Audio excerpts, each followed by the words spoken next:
মূর্ত আত্মা তার ভৌতিক শরীরের কান, চোখ, ত্বক, জিহ্বা এবং নাক ইন্দ্রিয়ের অঙ্গ দ্বারা ভৌতিক বস্তুর আস্বাদন ও উপভোগ করে। এই ইন্দ্রিয়গুলি মন দ্বারা নিয়ন্ত্রিত হয়।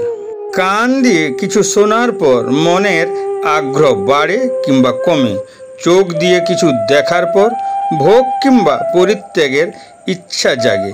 ত্বকে কোনো কিছু স্পর্শ হলে মনে অনুভূতি জাগে আরাম কিংবা যন্ত্রণার।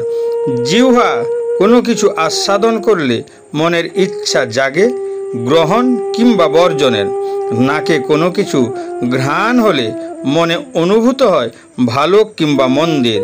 গীতা 15 অধ্যায় শ্লোক সংখ্যা 9। স্তোত্রং চক্ষু স্পর্শনং চ রসনং ঘ্রাণমেব চ অধিষ্ঠায় মনশ্চায়ং বিষয়ানুপসেবতে।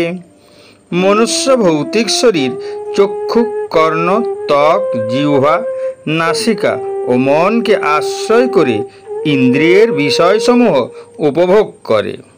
যদিও আত্মা ঐশ্বরিক, তবুও আত্মা সরাসরি স্বাদ নিতে, স্পর্শ করতে, অনুভব করতে, ঘ্রাণ নিতে বা শুনতে পারে না।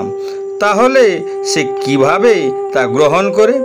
উত্তর হলো, এতে ইন্দ্রিয় ও মন তাকে সাহায্য করে। ইন্দ্রিয় এবং মন আসলে জড়, কিন্তু তারা আত্মার চেতনা দ্বারা সক্রিয় হয় এবং জীবিত হয়। তাই তারা পদার্থ, পরিস্থিতি, চিন্তা ও ব্যক্তির সংস্পর্শে সুখ ও দুঃখ অনুভব করে। অহংকারের কারণে আত্মা মন ও ইন্দ্রিয়ের সাথে নিজেকে শনাক্ত করে এবং পরোক্ষভাবে একই ধরনের সুখ অনুভব করে। সমস্যা হলো, আত্মা নিজেই ঐশ্বরিক, কিন্তু এটি যে আনন্দ অনুভব করে তা বস্তুগত। ইন্দ্রিয় ও মন আত্মাকে যতই সুখ প্রদান করুক না কেন, তা অতৃপ্তই থাকে। দেখা যাচ্ছে যে এটি এখনও তার কাঙ্ক্ষিত লক্ষ্য অর্জন করতে পারেনি এবং চূড়ান্ত সুখের লক্ষ্যে অনুসন্ধান চালিয়ে যাচ্ছে, যা সত্যি সত্যি এটিকে সন্তুষ্ট করতে পারে। আমরা বিশ্বাস করি যে মানব জীবন দুঃখময়, কিন্তু আমরা কিভাবে জানব যে এটি দুঃখময়? এই অস্বস্তি এবং দীর্ঘ অসন্তোষের ভিত্তি কী?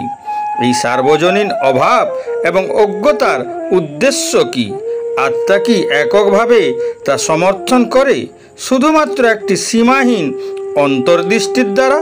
আবার আত্মার মধ্যে এমন কিছু আছে যা সমস্ত জীবের বাইরে, ঐশ্বরিক এবং সরল। এই জ্ঞান শুধুমাত্র কিছু মৌলিক সারাংশ দ্বারা সন্তুষ্ট হয়। আত্মা যে অসীম, শাশ্বত ও ঐশ্বরিক সুখ লাভ করতে চায় তা একমাত্র ঈশ্বরের কাছ থেকেই পাওয়া যায়।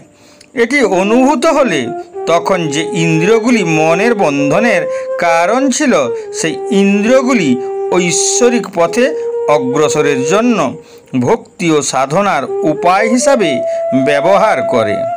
এর একটি চমৎকার উদাহরণ হল সাধক তুলসীদাস, যিনি হিন্দিতে রামচরিতমানস লিখেছেন।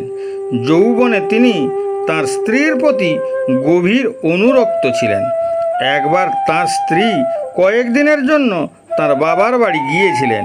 তুলসীদাস তার স্ত্রীকে দেখার জন্য উদগ্রীব হয়ে উঠলে তিনি তার শ্বশুর বাড়ির দিকে রওনা দেন। কিন্তু পথে নদীর স্রোত অত্যন্ত প্রবল ছিল এবং কোনো নাবিক তাকে নদী পার করাতে প্রস্তুত ছিল না, কারণ সে সময় প্রচণ্ড বৃষ্টি হচ্ছিল। স্ত্রীর সাথে দেখা করার তীব্র আকাঙ্ক্ষায় মগ্ন তুলসীদাস নদীতে একটি মৃতদেহকে ভাসতে দেখে তাকে কাঠের গুঁড়ি ভেবে মৃতদেহের উপর বসে নদী পার হয়ে যান। তার স্ত্রীর সাথে দেখা করার ইচ্ছা তাকে এতটাই প্রবল করে তুলেছিল যে তুলসীদাস বাড়ির বাইরের দেওয়ালে ঝুলন্ত সাপটির দিকে মনোযোগ দিয়ে না দেখে ভেবেছিলেন যে এটি একটি দড়ি। তাই প্রধান দরজায় ধাক্কা দিয়ে সময় নষ্ট না করে তিনি সাপটিকে ধরে দেওয়ালে উঠে যান। যখন তিনি জানালা দিয়ে ঘরে প্রবেশ করলেন, তার স্ত্রী তাকে জিজ্ঞাসা করলেন কিভাবে তিনি নদী পেরিয়ে দেওয়ালে উঠলেন। তখন তুলসীদাস বাইরের বস্তুগুলির দিকে ইশারা করলেন, যেগুলিকে তিনি ভুল করে কাঠের গুঁড়ি এবং একটি দড়ি বলে মনে করেছিলেন। মৃতদেহ ও সাপ দেখে তার স্ত্রী চমকে উঠলেন এবং তিনি বললেন, তুমি রক্ত মাংসের শরীরকে পাওয়ার জন্য এতটাই উদ্গ্রীব যে যদি তুমি এই ব্যাকুলতা ভগবানকে পাওয়ার জন্য আকাঙ্ক্ষা প্রকাশ করতে, তাহলে তোমাকে এই পৃথিবীতে জন্ম নিতে হতো না। স্ত্রীর কথায় তুলসীদাস এতটাই মর্মাহত হলেন যে তিনি নিজের মূর্খতা বুঝতে পেরে সংসারের প্রতি উদাসীন হয়ে বৈরাগ্যে আসক্ত হলেন। তিনি সংসার ত্যাগ করে ঈশ্বরের ভক্তিতে নিমগ্ন হওয়ার যাত্রা শুরু করলেন এবং নিজেকে ঈশ্বরের ভক্তিতে নিমজ্জিত করলেন। তিনি তার মন ও ইন্দ্রিয়ের আকাঙ্ক্ষাগুলিকে ভগবানের ভক্তিতে এমনই লীন করেছিলেন যা অতীতে একদিন কামনা বাসনা ভোগের জন্য ব্যাকুল ছিল। এইভাবে ভক্তি প্রক্রিয়ায় তিনি নিজেকে প্রমাণ করেছিলেন এবং মহান কবি সাধক তুলসীদাস নামে অভিহিত হন। পরে তিনি রামচরিতমানস রচনা করেন। সেখানে তিনি সুন্দরভাবে বর্ণনা করেন, কামিহি নারী প্যারি জিমি লোভিহি প্রিয় দাম, তিমি রঘুনাথ নিরন্তর প্রিয় লাগহু মোহি রাম। যেভাবে একজন কামুক পুরুষ একজন সুন্দরী স্ত্রীকে কামনা করে, যেভাবে একজন লোভী পুরুষ অর্থের কামনা করে, তেমনি আমার মন ও ইন্দ্রিয় ভগবান রামকে কামনা করে।